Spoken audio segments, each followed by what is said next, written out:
lot of close-packed civilization down there. You're not kidding. Look at all those offices. You know, in every single one of those offices is somebody scheming and figuring how to squeeze another nickel out of somebody in some other office. I can no more do a job like that than swim the Pacific underwater. Oh, I'm with you. I'll stick to flying. Hey, wait a minute. What have you got against making money? Nothing. I think it's a wonderful invention. I just don't like what it does to some people and what some people do to get it. All right, I'm still with you. Say, which one of those buildings is Mr. Meredith's? I don't know. I bet we could land on any one of them. He'd own it. Say, Chuck. Why do you suppose Meredith wants us to take him up to Greenbrier? Why does a man like that want to go anywhere? Business, I guess. Yeah, but what kind of business could he do in a little place like that? Greenbrier's not exactly a hive of commercial activity. I don't know. We just take him up there and bring him back. Excuse me, my friend. There's our building.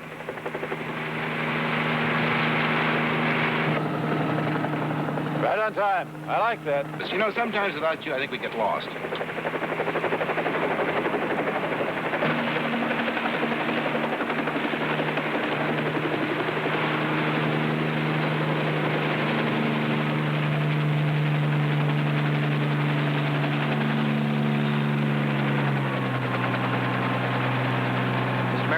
Right? My name's Martin, Whirlybirds. Glad to know you. My attorney, Mr. Stanley. How do you do, sir?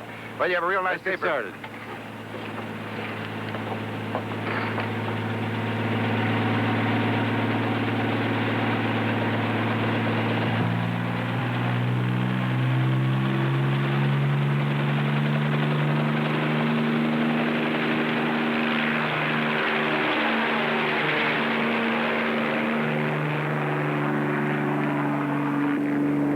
My secretary made it plain to you boys that this trip is confidential. I don't want a word of it to get out to anyone. Is that quite clear? Yes, sir. Your secretary made it very clear, Mr. Meredith, but it really wasn't necessary. We run a helicopter service, not a gossip column. You boys won't be pushed around, will you? Well, I like that. How'd you like to work for me? Full time. I travel quite a bit. No, sir, I don't think so. We'd rather work for ourselves full time. How much money do you make? Not as much as you could afford to pay us, I'm sure, but, well, we like the working conditions. That's worth more than money. Yes, I suppose it is. You know, I like that. I like you boys. If you ever change your mind, well, the offer's still on. Thank you. I don't think we will. Well, I didn't think you would. You know, you've read that thing over at least 7 times. I've only read it over once, and yet I'll bet I know more about what's inside it than you do, even though you drew it up. It's a well-drawn document, if I may say so myself. Well, you needn't say so. I wouldn't have paid you to draw it up if I wasn't sure it was going to be done well. Thank you. What that document doesn't say, what no document can do, is to tell us how much good faith there is among the other parties to the merger. This merger is completely valueless, and as all parties are concerned are completely in favor of it. You're right. You know, they're all afraid of me. They all know that I want it. I'm afraid they won't speak their true minds. What we've got to do this afternoon is find out how they really feel about the deal. That's what we're going to do.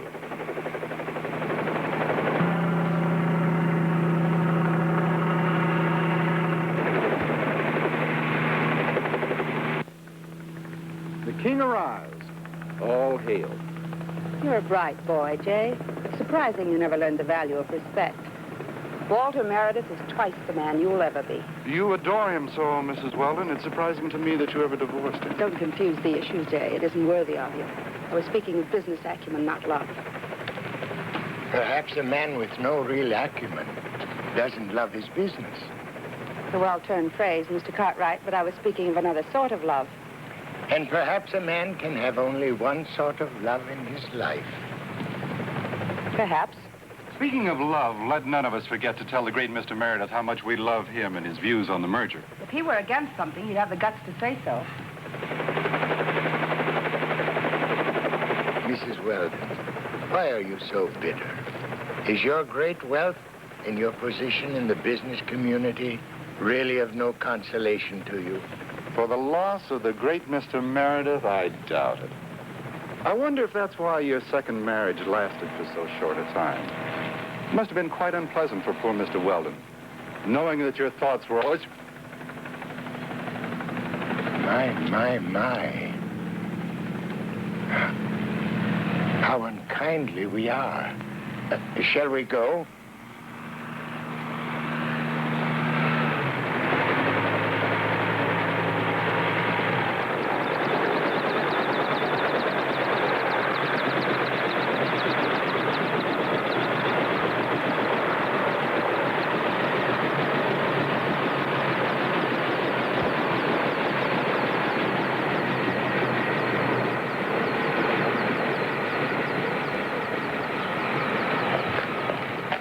Welcome, Walter. Welcome.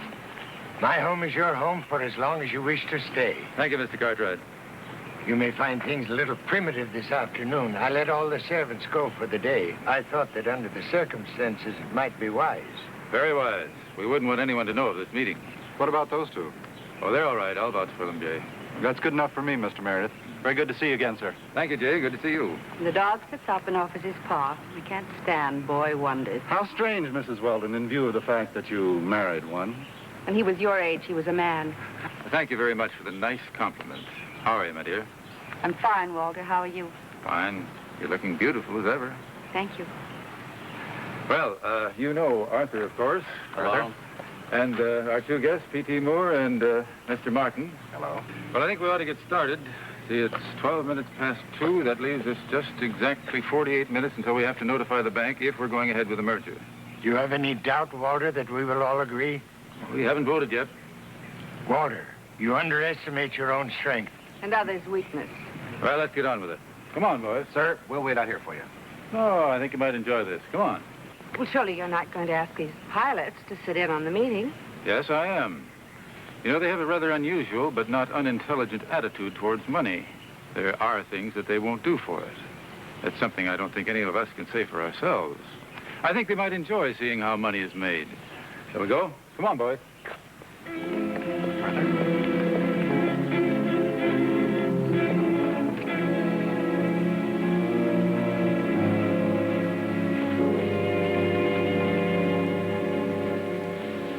Well, may I offer anyone anything? A drink, perhaps, after your flight, Walter. No, thank you. I think we'd better get down to business. Please be seated.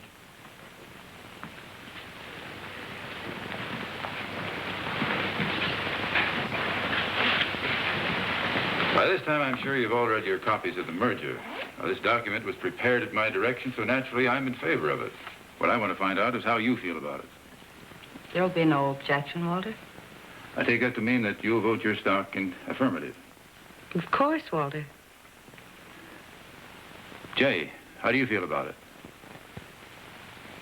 I'm a comparatively young man, Mr. Meredith, a boy, to quote Mrs. Weldon.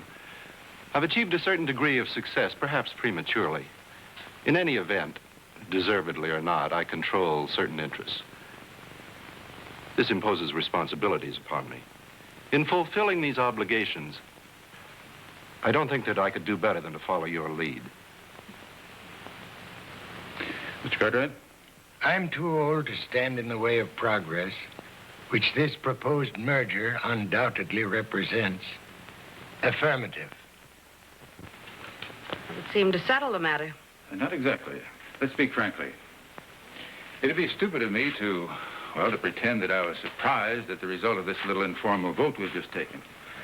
But it would be equally stupid of me not to realize that, well, some of you, in spite of the way you really feel, and because of my position, might not want to oppose me. Maybe afraid of you, Walter.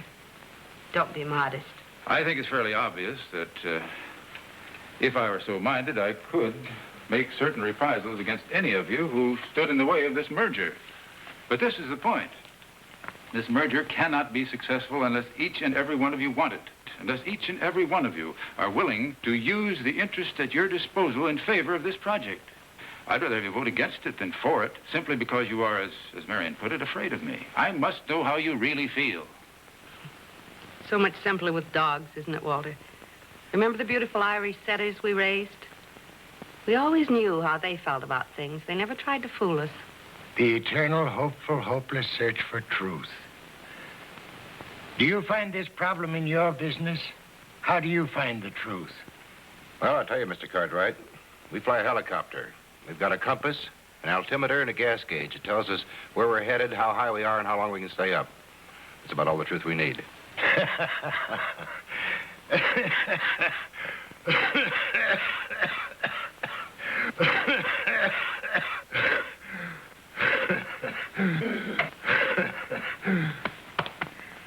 Is there anything I can get you? You all right? Is a 1914 airplane all right? Well, some of them can still fly. I can still fly.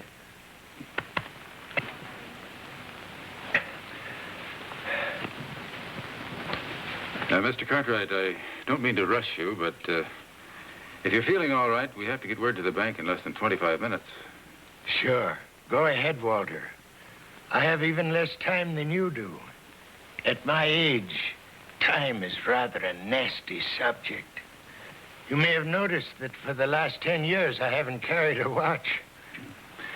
As I was saying, it's important for me to know exactly how you feel about this situation. The meeting is over.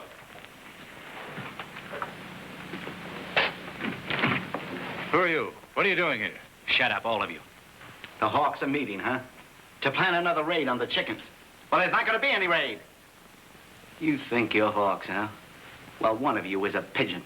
My pigeon. How'd this man get in here? I don't know. Well, get him out of here. Now, look, mister. You look. Look at it good. Don't think I won't use it on you if I have to. Listen, fella. But I'm going to use it on somebody else first. Hold it right there, buddy. Look at it good. And listen to it.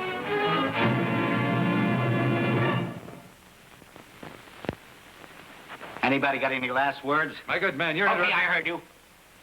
Now you hear this. Hold it right there, lady. Nobody moves. Stay right where you are.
You guys leave me alone. This is no affair of yours. Yeah? We just saw you shoot a man in cold blood. He asked for it. Well, let the police decide on that. Come on.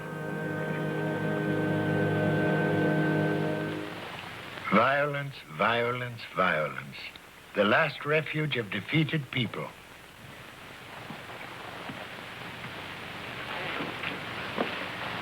I phoned for the police. It's been many years since I've had any practice in criminal law. But I suggest that you touch nothing until the police arrive.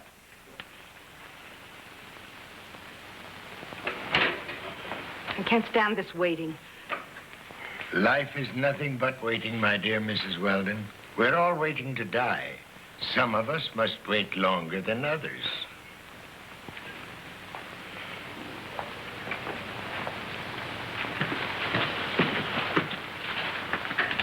Well, now we'd better phone the police. The police are on the way. And they will execute the executioner. That won't bring him back.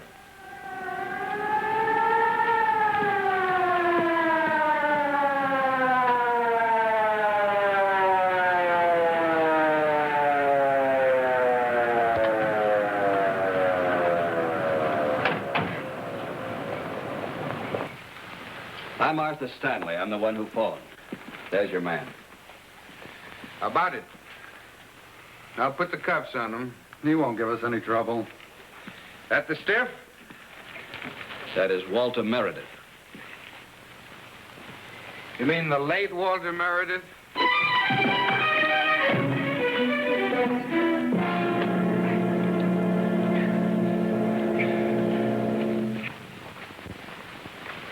Relax, Buster. Thanks, hero.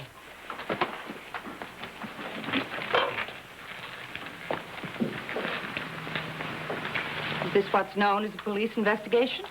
Oh, we're not investigators, lady. We just happened to be cruising in the neighborhood and got word over the radio from headquarters. We'll just wait until the lieutenant gets here. This is a tragic thing that's happened, but life, as the saying has it, goes on. Indeed it does. Indeed it does. The death of Mr. Meredith doesn't end the possibility of a merger.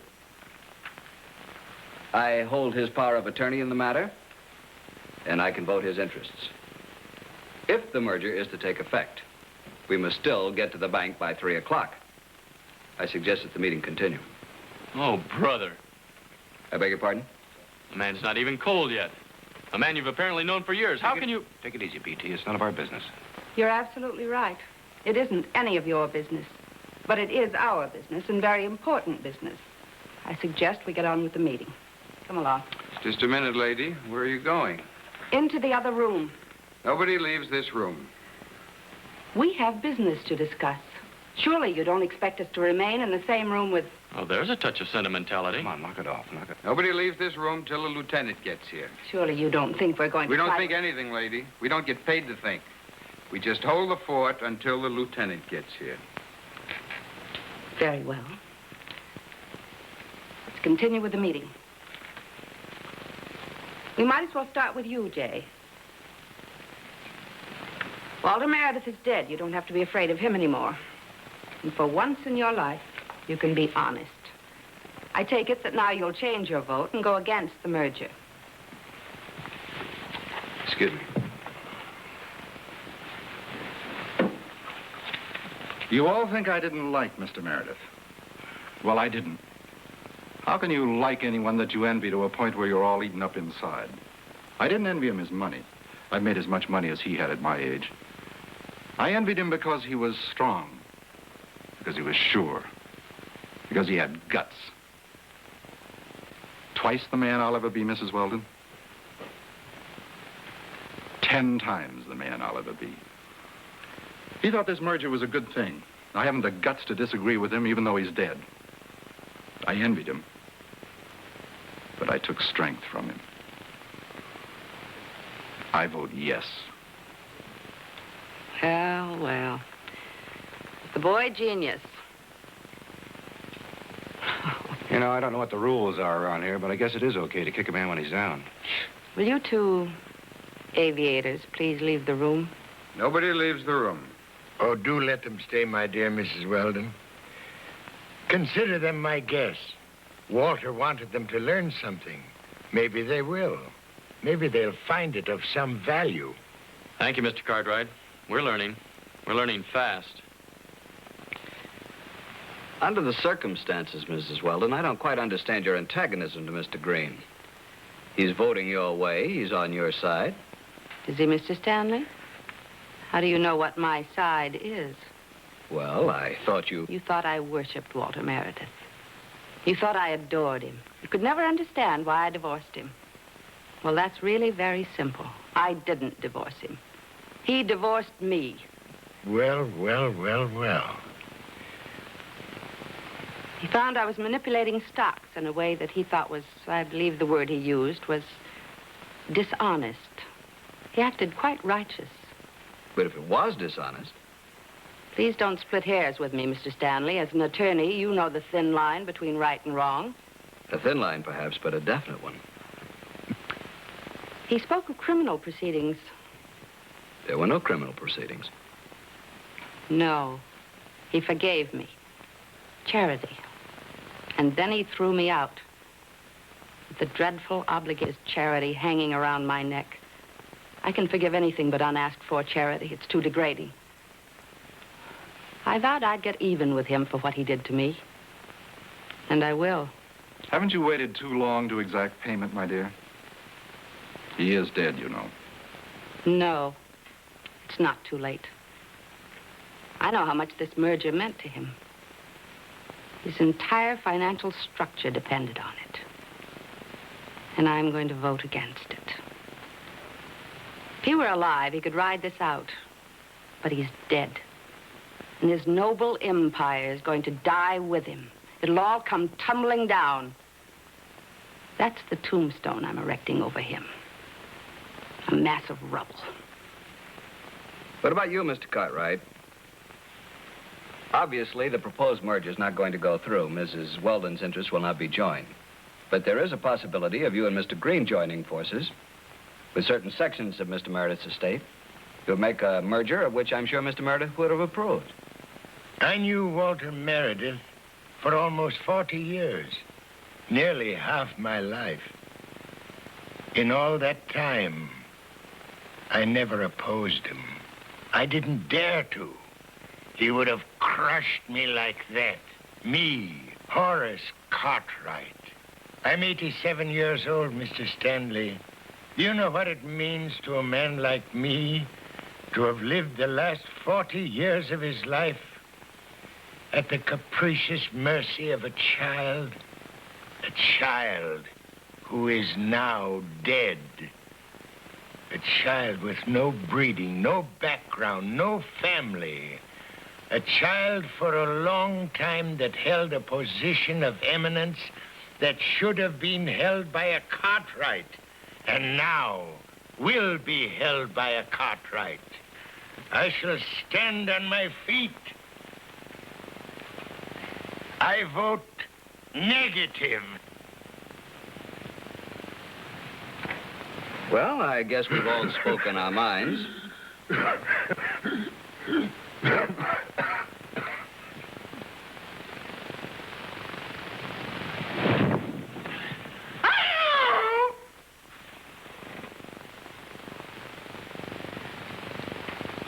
That was all very interesting. Arthur, pay the men off. Let's get back to town.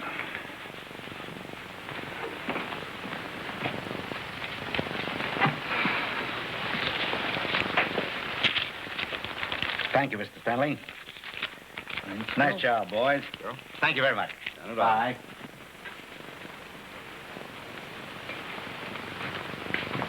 Man, you sure go a long way to get your facts. Well, you know, I don't have an altimeter, a gas gauge, or a compass. When I want to find out the truth, I have to do it my own way.